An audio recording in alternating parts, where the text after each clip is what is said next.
everybody, it's Fruitarian coming back at you. I have been carving myself up with the orange juice and the peaches sat in the forest.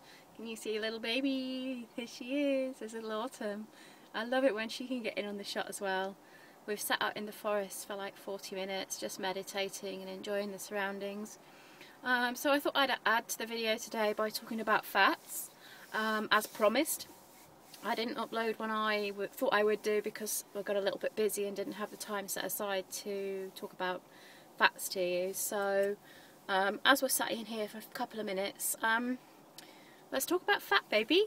Let's talk about you and me.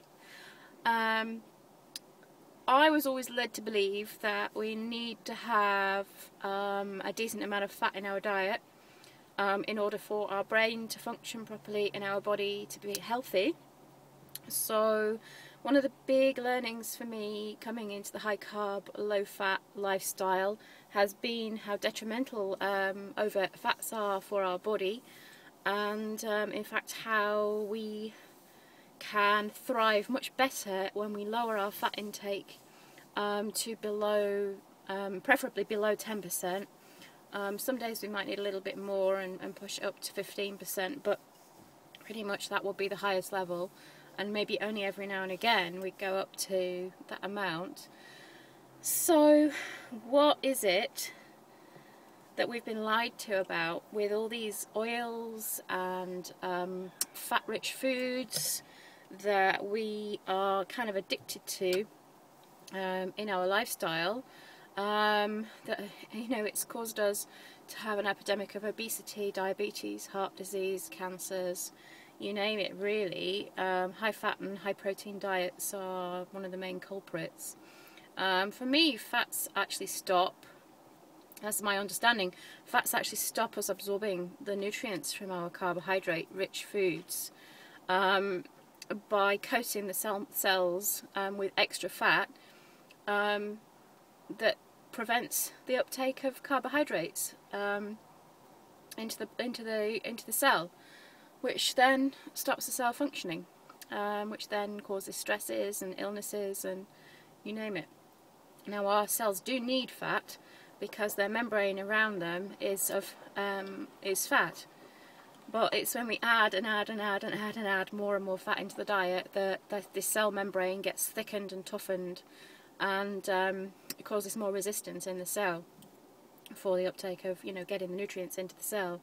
And sending the right messages in there. So this is my very basic understanding. I'm still studying, so, you know, do leave me some comments if you want to, because I'm very open for that. And I feel that, you know, when we come into this lifestyle, I've been living with this for like 7 months now, and just starting to see the bigger changes happening. They're still very subtle, but they're happening for sure.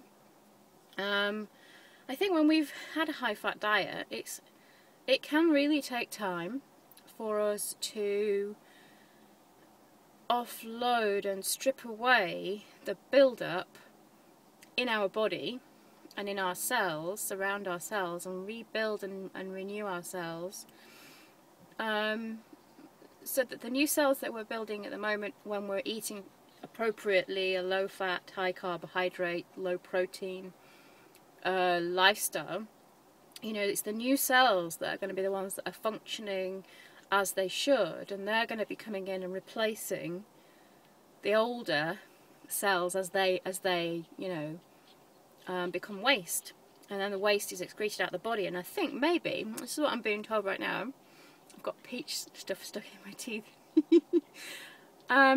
as the cells are excreted, we're obviously building more and making more, the body's making more cells all the time, and now that we can get the ATP and the energy that's in the body coming in right, more and more cells are being made. So those are the good cells, the ones that are functioning and doing their job properly, and the old cells are being excreted. So we pee a lot more. And I know a lot of my friends have said, God, the pee and the poop.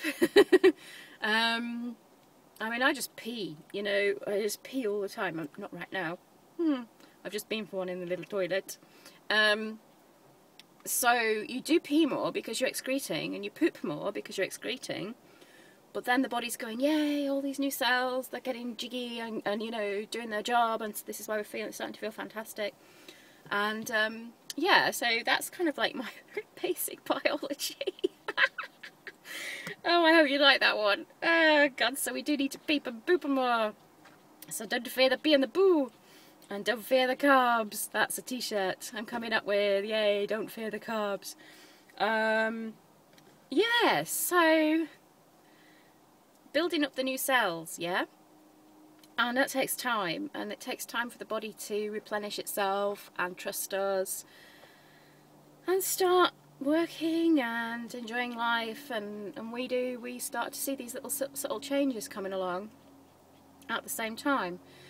So getting back to the whole eating fats, you know, when we're eating the fruits, the vegetables, you know, the potatoes, the cooked carbs, that is actually giving us the right amount of fat. If you use chronometer and put in your daily levels of food intake, you will see your lipid intake will pretty much, if you're not adding in any overt fats like oil, coconut butter, avocado, nut butters, nuts and seeds, and that kind of stuff, if you're not adding in any of that, your lipid level will be way under 10%.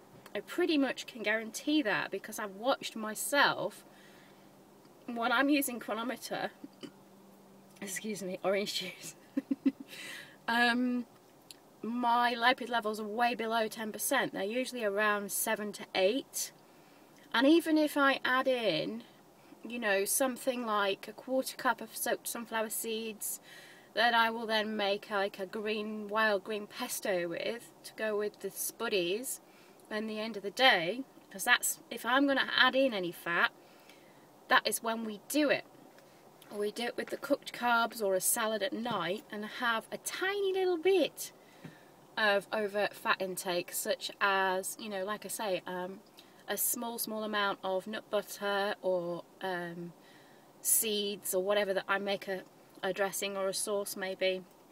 And when you divide that between 2 people, between like 2 meals, like 2 days, and you enter in, you weigh out the nuts or the seeds or whatever you're using before you make the recipe, then that's the amount that you put into chronometer to get in your overt fats.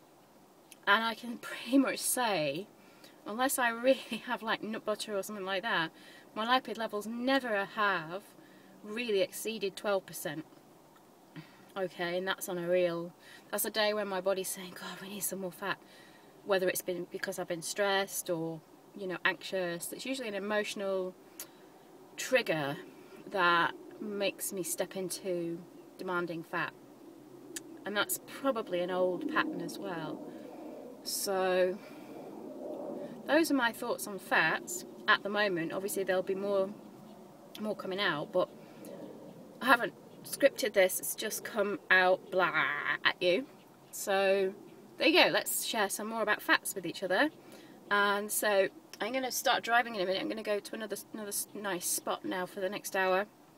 We're just chilling today, waiting for hubby, and then we're going off to do some errands and have a meeting, a business meeting. So that's pretty much our day today, because we've come across the border from Buckinghamshire to Northamptonshire, where we used to live. So we've got stuff to do here, and we're going to the Whole Foods shop. So I might do a little sneaky film in there if it's not too busy for you later.